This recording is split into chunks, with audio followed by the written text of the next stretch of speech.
3 process vessel equipment trends at Apache.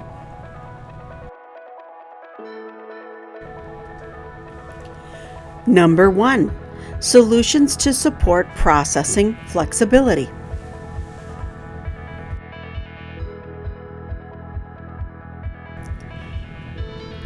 Apache is seeing an uptick in custom sanitary equipment to solve for custom batch processing and multi-purpose equipment needs.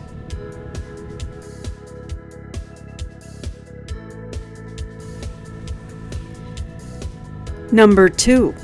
Nearshoring partnerships. The pandemic, Suez Canal disruptions, and overseas supply inconsistencies are creating sourcing business in the United States, and Apache is helping to solve that need with new long-term partnerships. Number 3.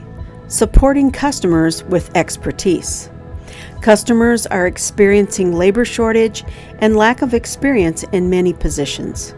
Apache has the expertise in compliance and consults on projects to troubleshoot issues before they start and walk customers through all the processes.